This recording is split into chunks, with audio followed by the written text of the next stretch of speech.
When I heard the news, I panicked because I had the face of the enemy and I lived in an all-white neighborhood. Papa alleviated my fears, but a new chapter in my life had opened up. On February 19, 1942, President Roosevelt signed Executive Order 9066, which superseded the Bill of Rights and the Constitution, and as a result, 120,000 Japanese, regardless of citizenship, were interned. Our only crime was our heritage. Like wanted criminals in the cowboy movies, posters addressed to all people of Japanese ancestry, nailed to telephone posts, appeared all over the neighborhood. They contained messages of curfew, surrendering of cameras, radios, and weapons, and instructions on evacuation. We were allowed to take only what we could carry and $60 per family. Families with businesses, properties, homes had to either leave them with friends, sell, give away, or just abandon them. It is estimated that close to $10 billion was lost by the internees. The Tampran racetrack became the Tampran Assembly Center in South San Francisco. Our family of 5 was assigned to a stable for one racehorse. The stall had been hurriedly spray painted over dust and cobwebs. The place still smelled of hay and horse manure. Our 3 meals were served at the grandstand. Our school classes were held at the grandstand. Saturday night entertainments were held at the grandstand. So a good part of each day was spent walking and standing in long lines. The reality of our status as prisoners became apparent when our identity was no longer our family name, but a 6-digit number. We had roll call twice a day. Shortly after December 7th, the FBI was scrutinizing for spies in our midst. My father came to the States as a student, worked his way through college, and earned his master's degree. Being bilingual, he held key posts in the Japanese community and was a prime target for investigation.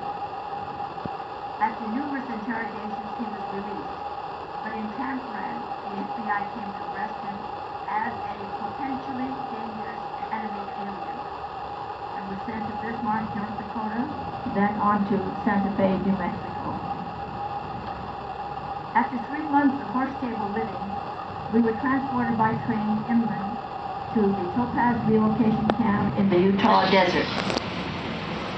Records reveal that Topaz was one of the places Brigham Young scouts investigated as a possible home for the Mormons, but was rejected as being unlivable. Topaz was one of 10 internment camps, all built alike. Same climate and all in God-forsaken no man's land, surrounded by barbed wires and guarded by armed sentries.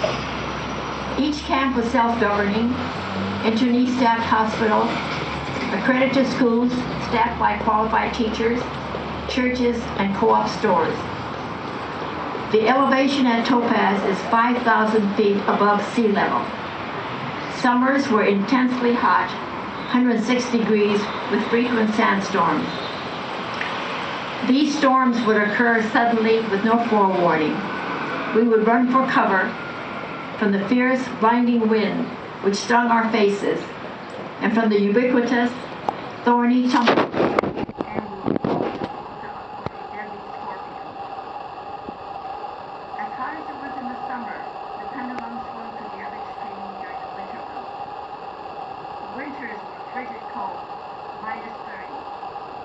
In the morning, our eyelashes were frozen and stuck together. For the harsh winter, the Army supplied us with black mackinaw jackets.